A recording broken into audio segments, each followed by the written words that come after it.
This video shows how we test our antennas for the ISS call to make sure that everything runs smoothly when Matthias Maurer communicates with us via amateur radio from the ISS. Of course, we have to do this test without the astronaut, but the ISS has a digital messaging system that can be addressed by amateur radio. The FHASOF is located inside the FH Aachen. This is the primary antenna. We point this so-called Yagi antenna at the ISS when it's inside.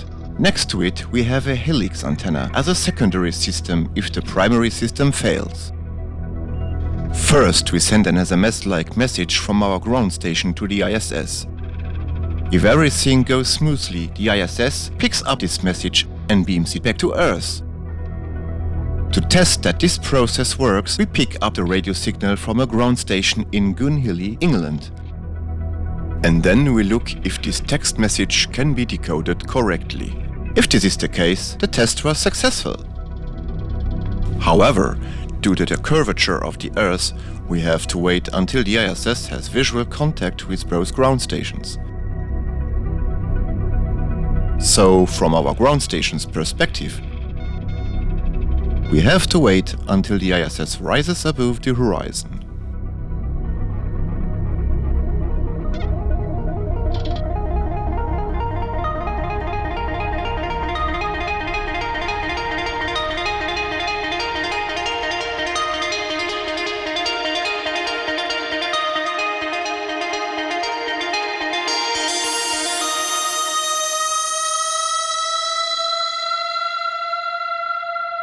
On the left in the picture, that's me, Sascha Toll, Flight Director, Ground Station Manager and Lecturer. Next to me is David Krieger, a final year student instructor and amateur radio operator of the FHASOF.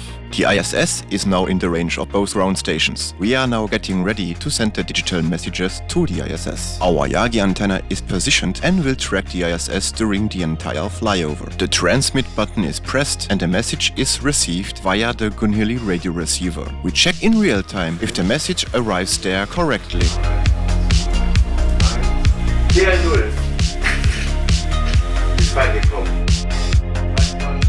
The digital transceiver gets a Doppler shift corrected frequency to track the ISS because it's coming towards us at 7 km per second. The same is also true for the reception. These programs helps us track the reception frequency to ensure we don't miss the text messages sent by the ISS because everything happens in real time. Here we have text messages coming in that were received from the ISS and broadcast back to Earth.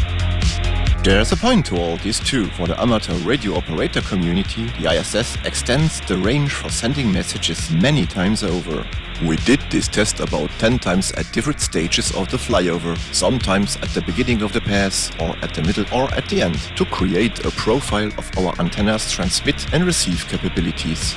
This is because there is a lot of traffic on this frequency, so it's not necessarily due to the antenna if a text message does not reach the Gunhilly ground station, but simply because other amateur radio operators beats us to it. The ISS repeater can only send one text message at a time. We want to give the other amateur radio operators a chance to transmit their message too. So it's a gentleman's agreement among amateur radio operators.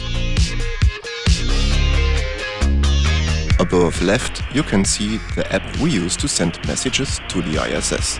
Those messages basically contain the call ID of our ground station, DL0FHA, our position, and a friendly greeting to all amateur radio operators who receives us. Here you see how the ISS is leaving our ground station's zone of influence and how it's moving on. Now it will be quiet for the next time being until it has surrounded the Earth and comes back across our line of sight some 90 minutes later. And the outcome? We are go for Matthias. Also wir hier oben haben noch keine Aliens oder andere Lebewesen gesehen.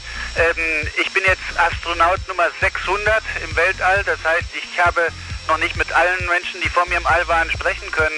Vielleicht haben andere Kollegen etwas anderes wahrgenommen und interpretieren das so. Aber ich kann dazu nichts sagen, ich weiß davon nichts. Over.